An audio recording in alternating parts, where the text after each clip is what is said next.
I've spent 2.5 years trying to do this.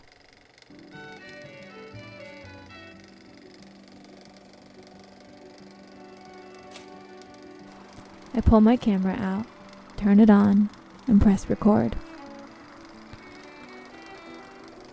I always have an idea in mind, but I don't seem to be very good at follow-through.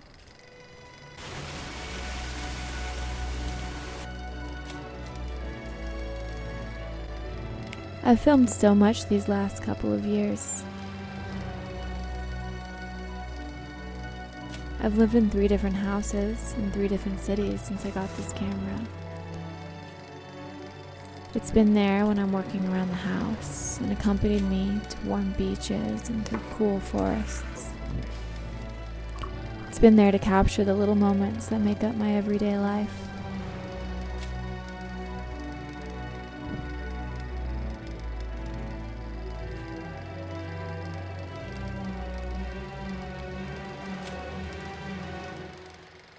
And yet, when it comes time to edit, I find myself completely stuck.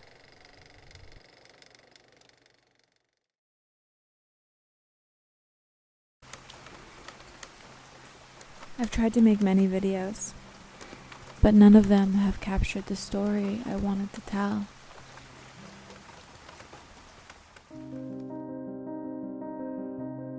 I tried to tell the story of a picture framer who brings life to old and decrepit frames and gives homes to paintings and photographs that would otherwise collect dust in a drawer.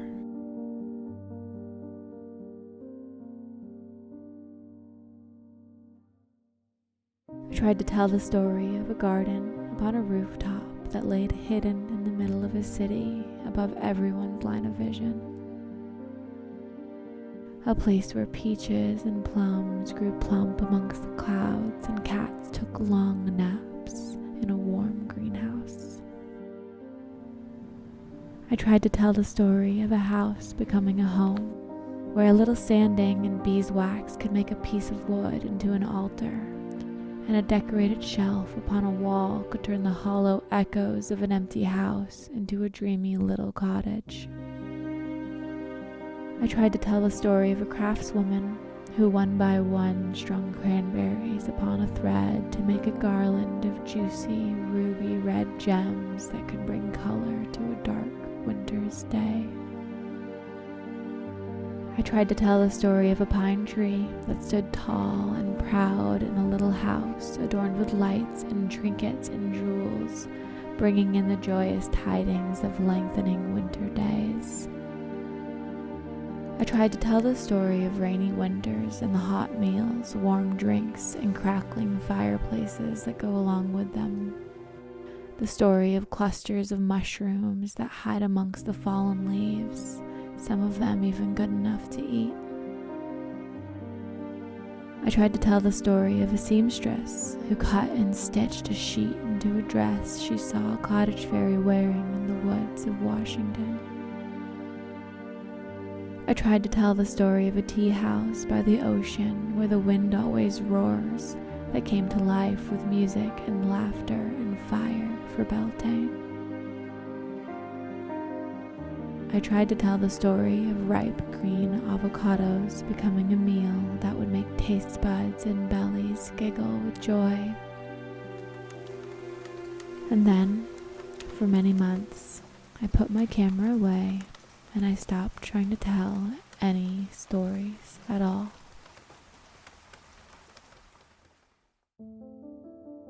This is my house. I'm living in a cabin in the woods of Northern California, and for the first time, I'm living completely alone. I was excited about this at first, but it brought up some unexpected challenges. With just me here, there are no more excuses. I can do what I want, when I want. It's always quiet and still enough for me to film. There are no more distractions aside from the quiet thoughts in the back of my mind that tell me that I don't know what I'm doing. And as it turns out, those are the distractions that I was blaming on outside circumstances all along. The lingering thoughts of self-doubt seep into my heart, telling me I have nothing worthwhile to say.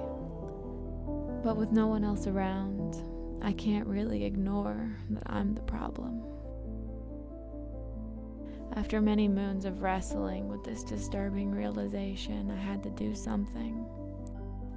I was left with only two choices. I could succumb to my anxieties and let myself stay stagnant, ruled by negative self-talk. Or I could swallow my fears, tune out my doubtful thoughts, and just begin. I may not know what I'm doing or what's worth saying. I may not be able to tell a story as beautiful or as compelling as Tolkien or C.S. Lewis or any great writer, but that doesn't mean I have no story to tell at all.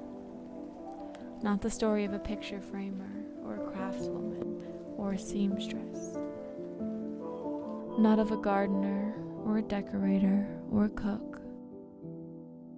But I can tell the story of me. The story of a person just trying to put words to feelings, pen to paper, and share with others something meaningful. So it's a Friday evening. I'm in my yard and the sun's going down. I can hear the creek and the birds and crickets. I've just been trying to fill my days with enough work to make a living and enough creative work where I feel like I'm making progress towards what I want to be.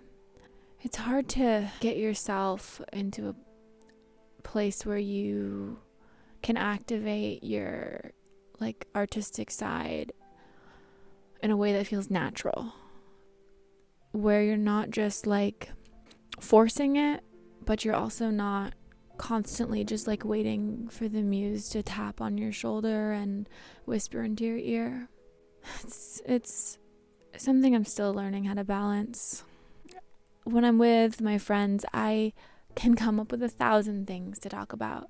Maybe it's just the pressure of having a pen in my hands or being on a camera, or maybe it's something else. I don't know.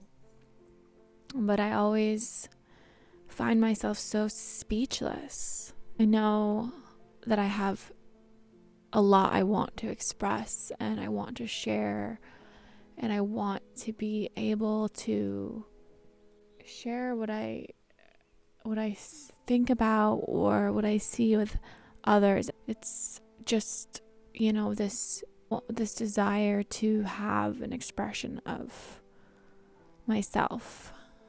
So I'm trying to do that. I'm trying to do that with these videos, and I'm trying to learn how to be okay with wanting to do that. And I think that's the hardest part. Let me show you the woods here. It's amazing. The sun's going down and it's coming through the trees, and it's really pretty. I'll show you.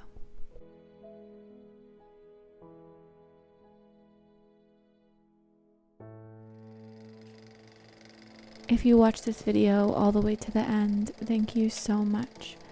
It would mean a lot to me if you would interact with this video in some way to let me know that you enjoyed it, and it'll really encourage me to make another one. I hope you have a beautiful day or night.